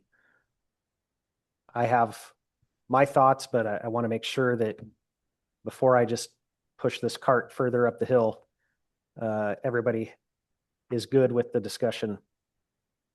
Sheriff, what are our next expected steps? I mean, at our next meeting, we would like to adopt something. Is this 3 months from now we adopt a new I-90? Because I think our next meeting is a budget meeting. So,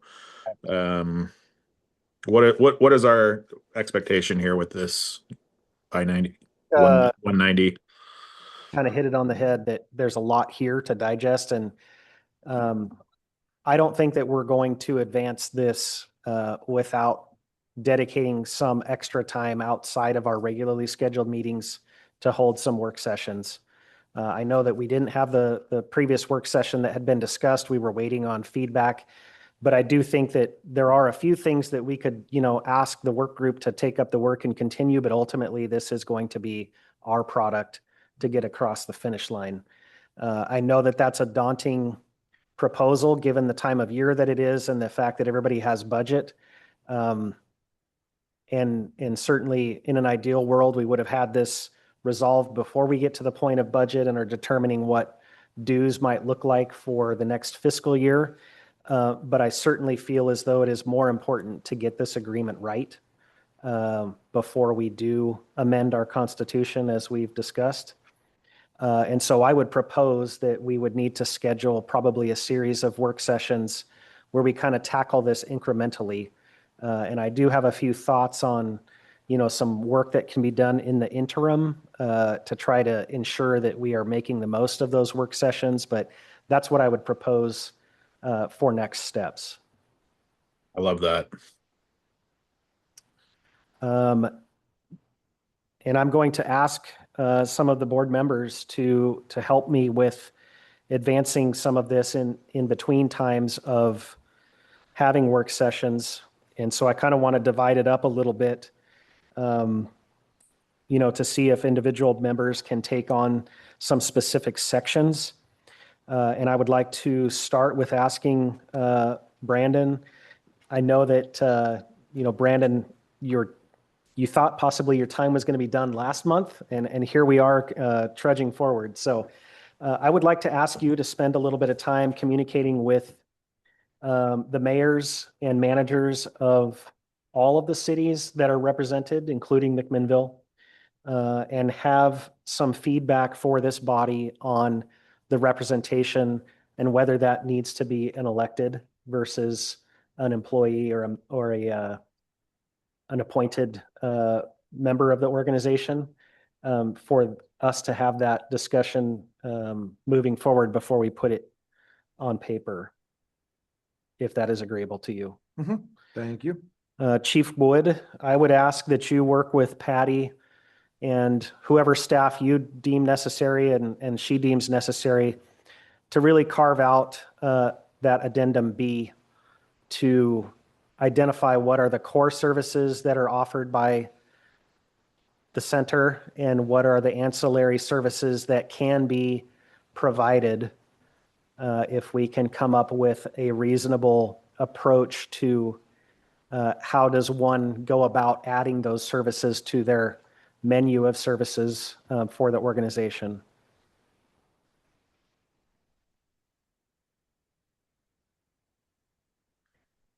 Got it. Okay.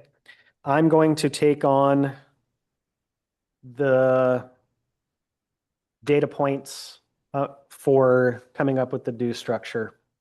I will work with the undersheriff and the director and try to come back with some more concrete proposals for consideration of what are the data points, the data sets that we use to calculate member dues, how we capture that information and make that up.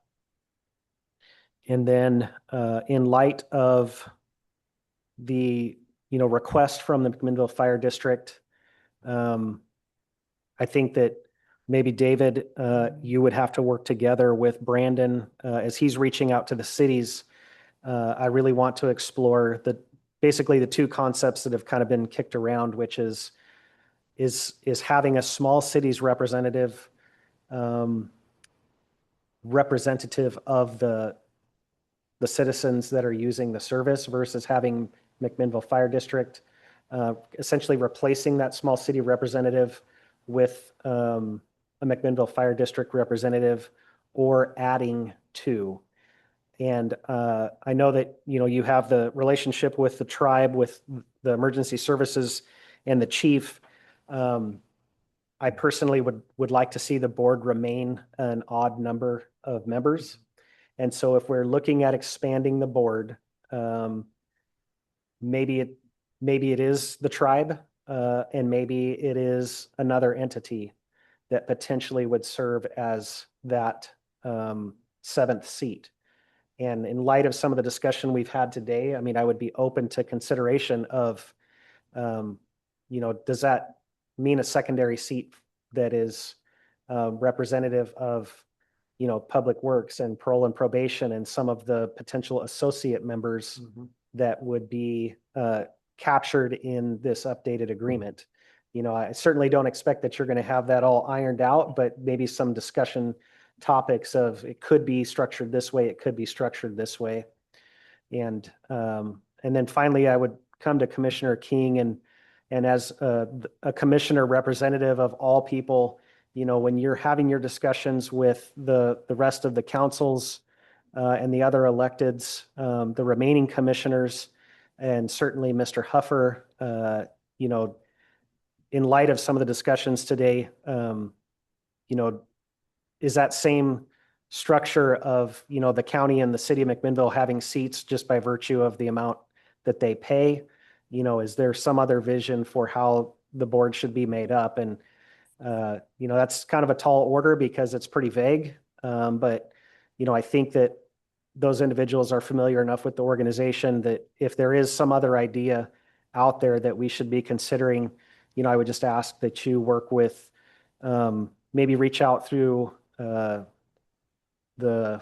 AOC or some of your commissioners in other counties to just determine if there's something else that we should be considering.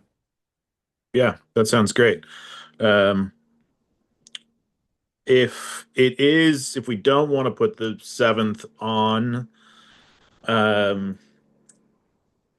we could consider something like the city of McMinnville, where the chair, you, would be the tiebreaker, I guess. Yeah. You know, and I don't know if we could bring that into the discussion, but I don't know how often historically there has been at odds on this board or not, but I also don't want to take away your vote and I mean, obviously you can deliberate, but yeah.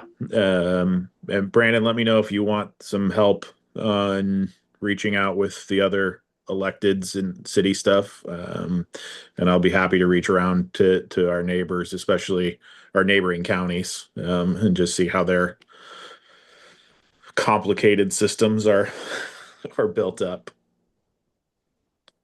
I guess go ahead, Brandon. Oh, no, I'll turn it. Okay. I guess my final thought to that would be, I'm going to ask Emily to send out some scheduling polls to find time that works for everybody, that we can hold the first of, I'm going to guess we're probably going to need 2 or 3 different work sessions to get through this volume of material, but we'll set the first one based off the response from everybody to the poll on scheduling. We'll do it as soon as we can to try to keep some momentum, knowing that it's a very busy time.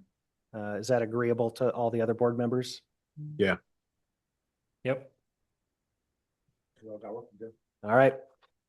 Thank you. Moving on to the next item on the agenda, which is the YouTube channel. I actually already mentioned that we are going to be moving to that platform starting with our May meeting. I don't think that anything else is needed unless there's any other discussion on it. Seeing none. On to 2D, the consideration of the budget calendar, budget committee members, and appointing of the budget officer. In your packet, you should have the executive board calendar that references upcoming meetings.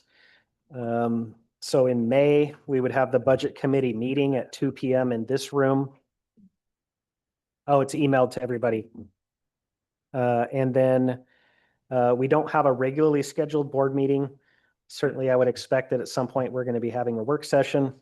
And then in June, on June 9th, is when we actually have our budget hearing and would hope for budget adoption and a resolution for appropriations. I did confirm with Ken Huffer that he is willing and able to serve as the budget officer again, as he historically has done for quite some time. And we do have a vacancy on, I'm sorry, we do not, because we have not taken any action with respect to the executive board. So we would also be looking at just confirming that the existing budget committee members who have all previously been appointed, they all still are within their term of appointment. I would just be looking for, I guess, consensus that we would continue with our budget committee members of Rachel King, the mayor of Amity, Reed Godfrey, the chief of McMinnville Fire District, Greg Graven, the chief of Yamhill Police Department, Tom Scheibel from the Amity Fire District, and well, no, we've got Les Thomas on there. From Sheridan. And so we would need to appoint a new budget committee member to replace Les Thomas, who moved out of state. So.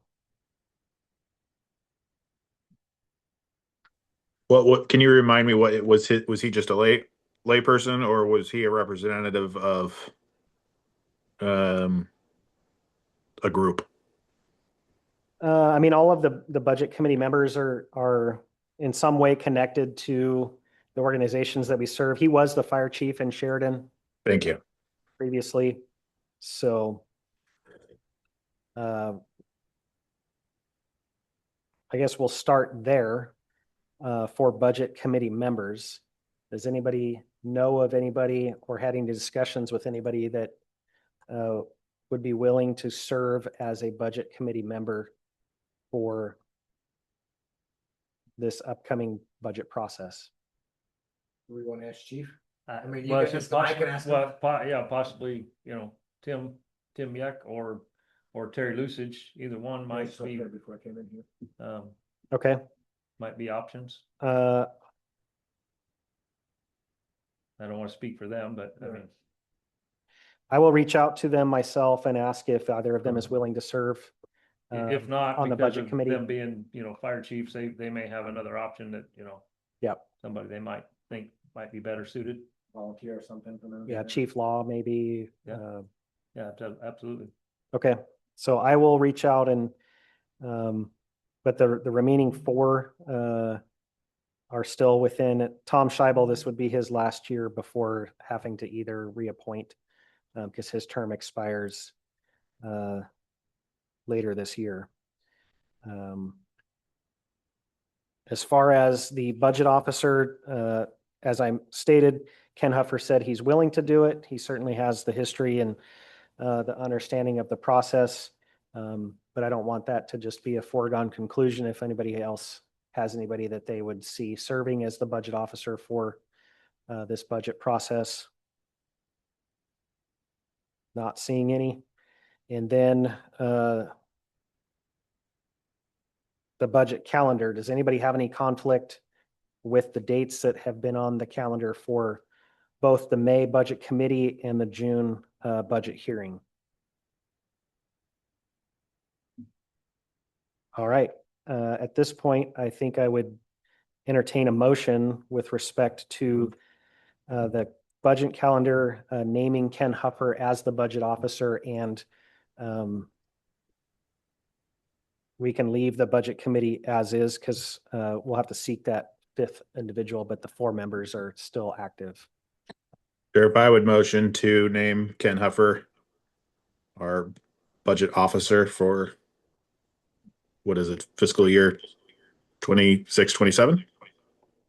Thank you. Is that what you need? Think so. We have a motion, I'll second. a second from member Dross. Any further discussion? I did have a question for Patty. Did you ever have any interest? Because I know normally when you're the chief executive of the organization, they're normally budget officers. Do you have any interest of doing this?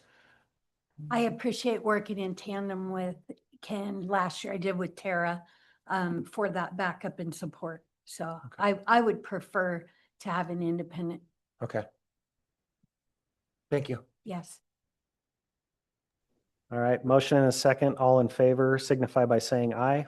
Aye. And we have a unanimous approval by all board members. Thank you. I'll probably send an email out to all of you after I speak with the other chiefs about the replacement of that fifth budget committee member. And then that brings us to 2E, the director's update. Real quick, Emily, can you promote me on my phone? I got to hop in the car. I'm still here, but go off camera. So I can certainly provide some updates via email. The one thing that I would like to, while I have everyone here, is a personnel report. So on the operations side of things, Stephen Long is not here today. He's taking some bereavement leave this week. He will be in tomorrow and Thursday for some items that he didn't want to cancel, but otherwise he's off through Friday and unavailable. We do have 2 emergency communication specialists on paid leave Oregon for medical leaves currently. And I'm bringing that up because the budget that I'm going to present to you is going to, does include starting to work on those add backs. With the 2 gone and someone on vacation, so to the point of any event dispatcher, any type of unscheduled absences, we are spread very thin right now. One returns this weekend and the other one returns at the end of the month, and we will be very spread thin. I was looking at the schedules of the rest of our staff, and it's 52 hours, 56 hours, 48 hours. 51 hours. So everyone is working extra to provide for that. And I'd like to be able to at least get some cushion back towards that. And then I wanted to let you know that our IT manager, Scott Kirkland, has been placed on paid administrative leave. That is pending the outcome of an independent investigation. That is pending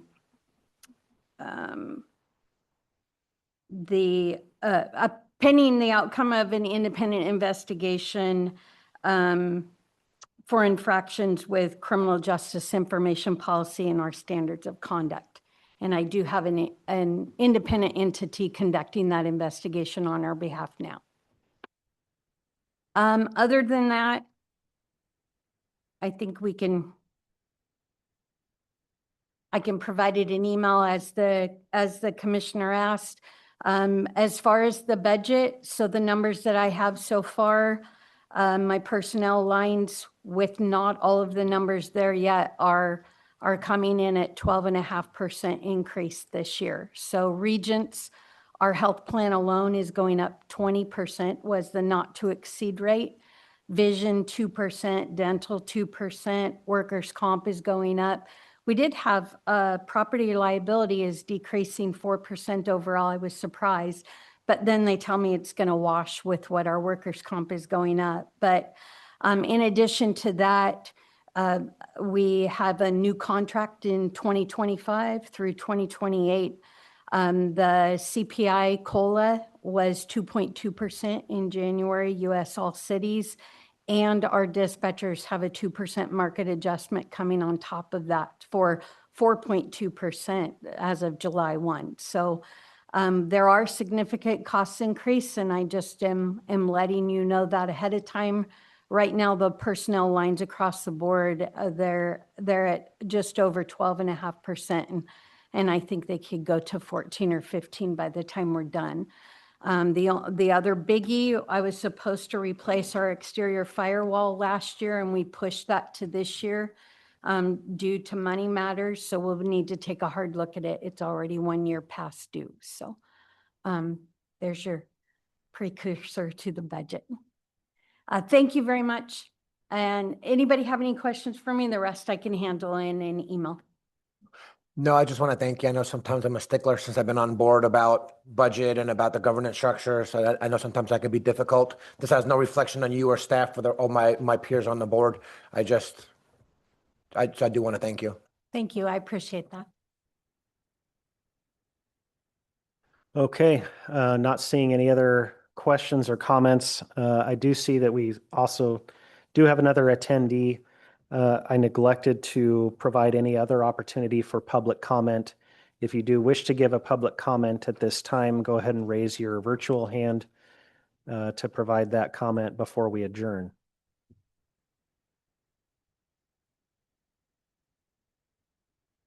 Not seeing any. Next meeting will be Tuesday, May 12th from 2 to 4:30 for Budget Committee. I'm sure that there will be a lot of email communication as I look to add that additional Budget Committee member. And then we do our collective work in preparation for a work session as soon as we can find a common time. Thank you all. We'll adjourn at 5:06.